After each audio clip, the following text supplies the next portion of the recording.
I really feel so emotional.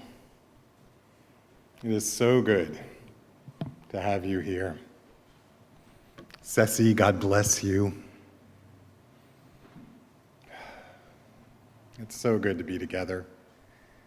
I have missed this. We believe that it was sometime in the 90s AD that the Apostle John was exiled to Patmos, living in a cave in a small island off the coast of Turkey. It was a difficult time for the Christian church. A lot of persecution. John was quarantined and isolated, cut off from people. Sound familiar?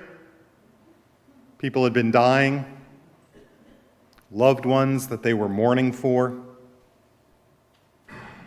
And he writes down this beautiful picture. He wrote down a lot of really crazy pictures as well in the book of Revelations, but this one really beautiful picture of a new heaven and a new earth. What it could look like if God's reign came down here to earth in true justice and peace and love ruled the day. It wasn't a new dream by any stretch of the imagination. The prophets had been dreaming very similar dreams for thousands of years. Isaiah and Ezekiel and many others had drawn pictures of what this new Jerusalem, what this city here on earth under God's reign could and might look like. Every time the people went through a traumatic experience, maybe a little bit like this past year, they would begin to dream again what it would look like with a fresh start, a new beginning, an opportunity to bring God's kingdom here on earth as it is in heaven. And so, in the 21st chapter of the book of Revelation, John says this: "Then I saw a new heaven and a new earth. For the first heaven and the first earth had passed away, and there was no longer any sea. I saw the holy city, the new Jerusalem, coming down out of heaven from God, prepared as a bride beautifully dressed for her husband. And I heard a loud voice from the throne saying, 'Look, God's dwelling place is now among the people, and he will dwell with them, and they will be his people. And God himself will be with them and be their God. He will wipe away every tear from their eyes. There will be no more death or mourning or crying or pain, for the old order of things has passed away.' He who is seated on the throne said, 'Behold, I am making everything new.'" Please pray with me. God, be with the words of my heart and the words of my mouth, the meditations of all of our hearts, that they may be found acceptable in thy sight. Through Jesus, who is our rock and our Redeemer. Amen. Larry Page, who is the co-founder and CEO of Google, said that the most important thing we need to be able to do is to ask the right questions. Whether you love it or hate it, this race that's on to find a driverless car that's safe, all began when Larry Page asked a critical question back in 2009. He had read a report from that year that said that of the 370,000 deaths on American roads due to car accidents, that 93% of them were due to human error. And so Larry Page asked a simple but crucial question. What could we do, not to eliminate all traffic accidents, but to try to eliminate those ones, the 93%, from human error? And the race was on, to try to figure out a way to take human error out of the equation. As we prepare to emerge from this pandemic, this crazy year, we have a unique and extraordinary opportunity to claim a fresh start, a new beginning, to build something new if we are willing to ask ourselves the right kinds of questions.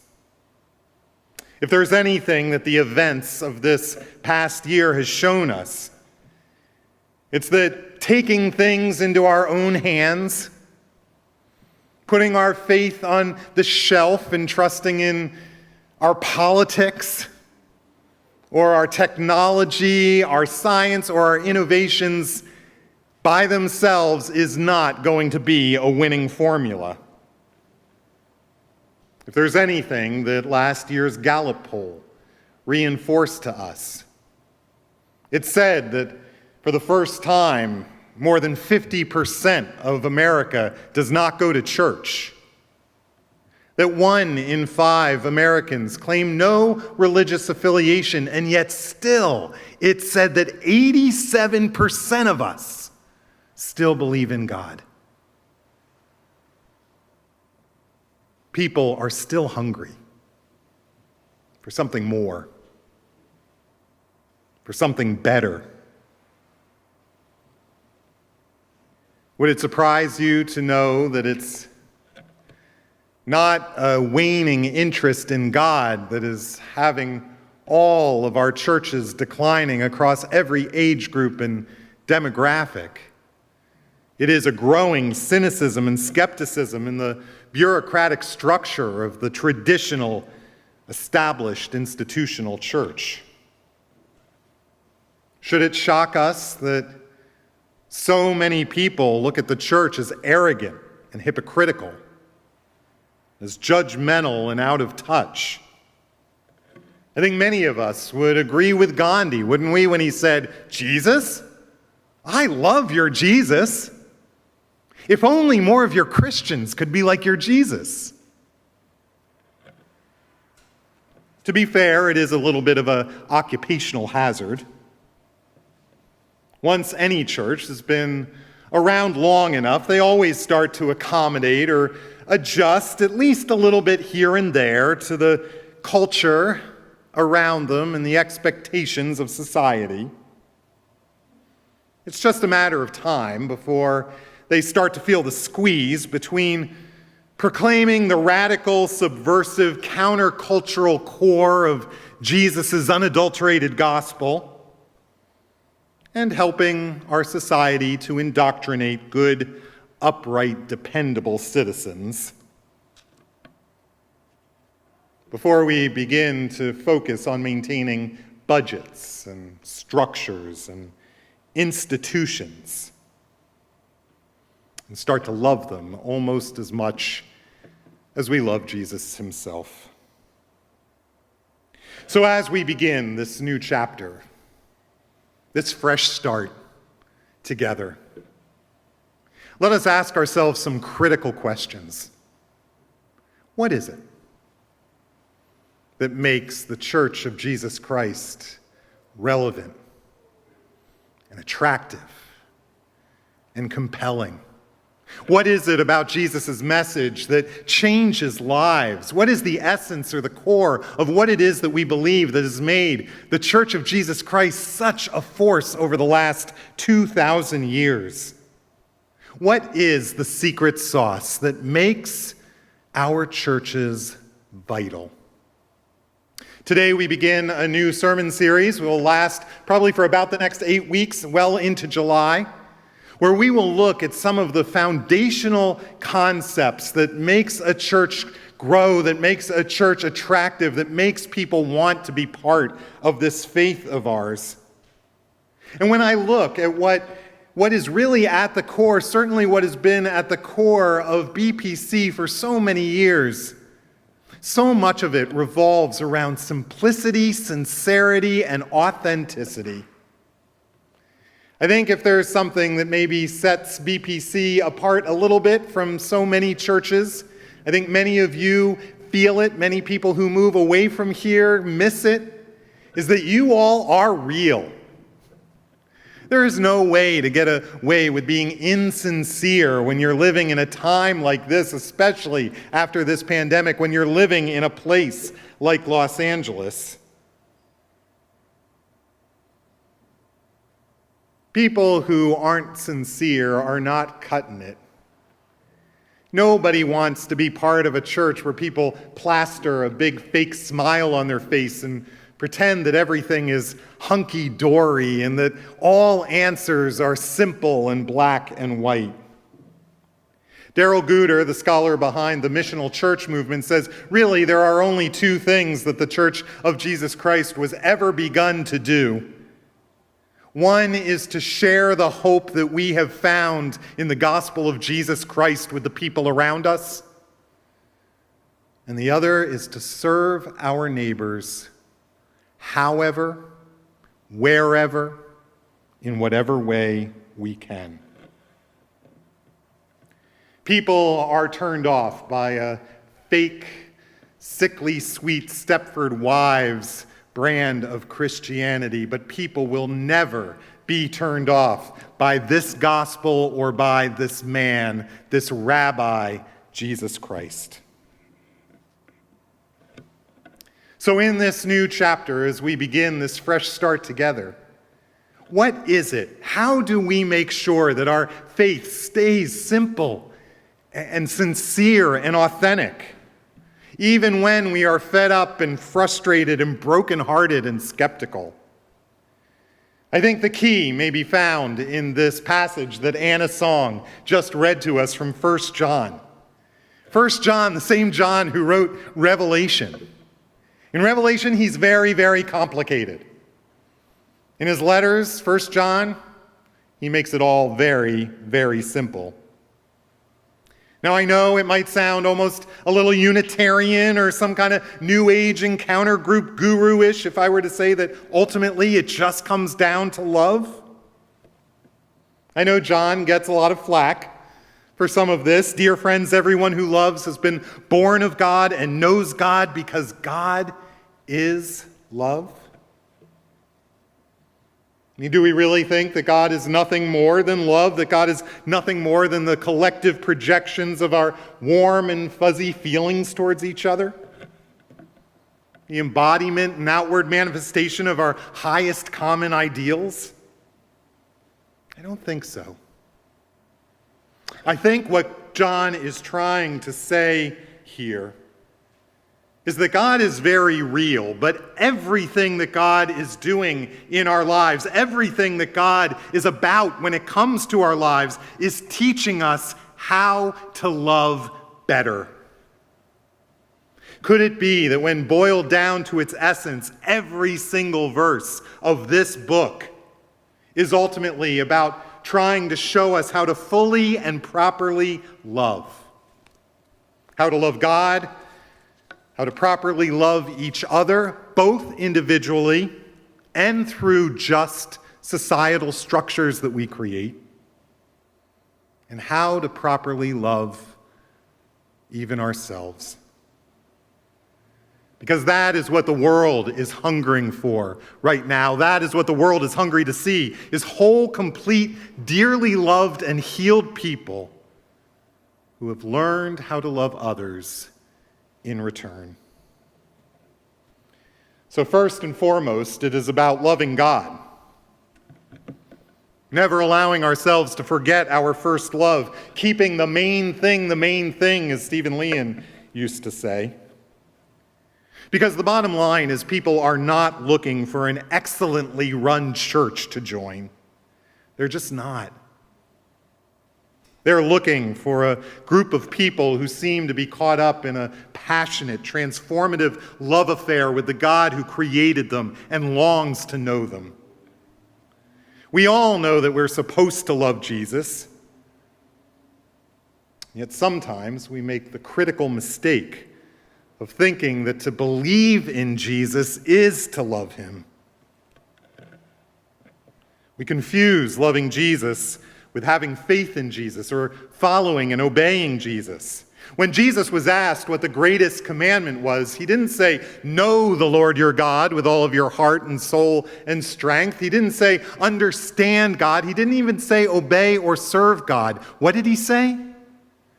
He said, love the Lord your God with all of your heart and all of your mind and all of your soul and all of your strength. That is what lies at the heart of our Christian faith. This is our first priority and our highest calling. This is our first love. How do you have a faith that's relevant and compelling and vital?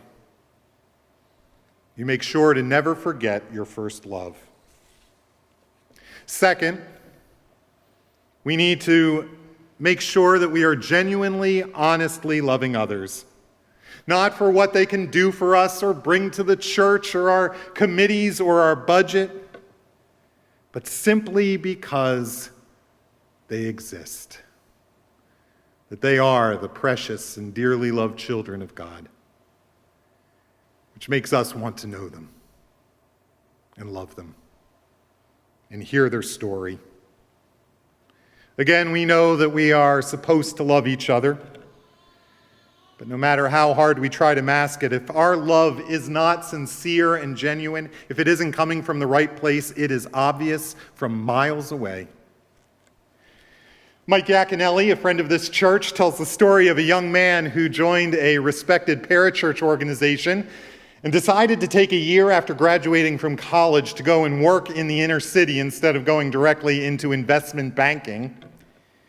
And he said he was a little bit freaked out this very first day when they sent him into the worst part of the inner city and asked him to go door to door evangelizing. And he said that part of his apprehension was that it didn't feel like it was just about his sincere love for Jesus and for other people. He felt a lot of expectations to kind of live up to this organization and the way that they thought about things and talked about things, that he needed to say things in a certain way in order to live up to their standards. He was scared to death of being a failure. He walked into an old, beaten-down tenement house, walked through the dark and cluttered hallways up this creaky old staircase, and he heard a baby crying behind one of the apartment doors. So he knocked on that door, and after a little while, a frazzled woman answered the door with a naked baby in one hand and a cigarette in the other. It became very apparent very quickly that she had no intention about hearing about Jesus. She reamed him up and down, cursed him out, and slammed the door in his face. Devastated, he went down outside. He sat down on the curb in front of this place, and he broke down crying. He was asking himself, God, why did you put me here? Who am I to have anything to give to a woman like that? And that's when he noticed this dilapidated convenience store over on the corner. And he walked in and he started poking around, and then he got an idea. He went and he grabbed a box of diapers, and he bought a package of cigarettes.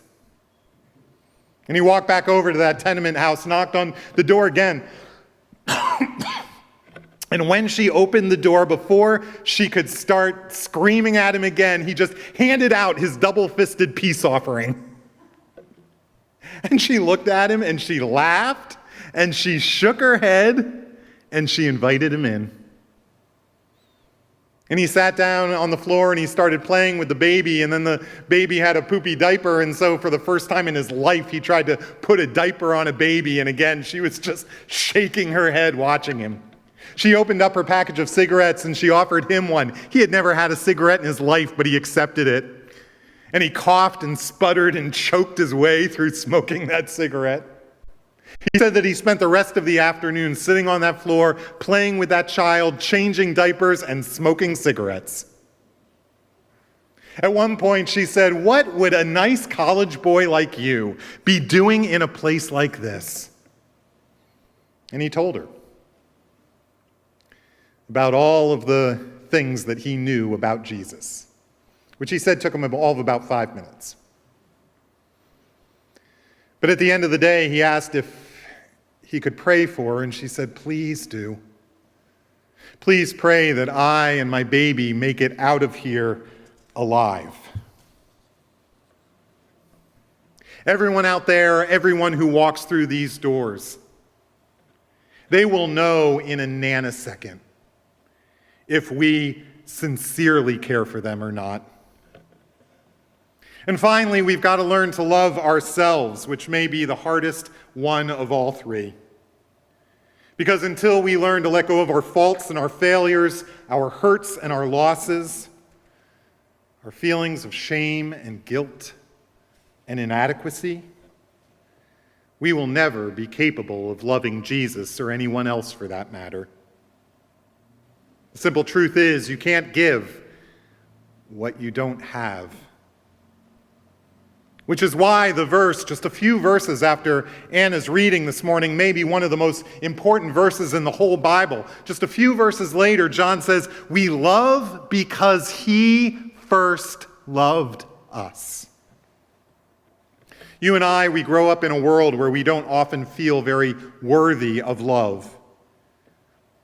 It's a love where we are taught to earn our acceptance and win the love that we are given. Whether it's parents who put conditions on our love, peers who rejected us, friends who betrayed us, we get a lot of messages in this life that we are unlovable, which makes it very difficult for us to receive God's love. But until we are willing to open ourselves to not only accept, but really experience and feel that divine, unconditional, no strings attached kind of love that God has for us, we are not going to be capable of showing it to anybody else.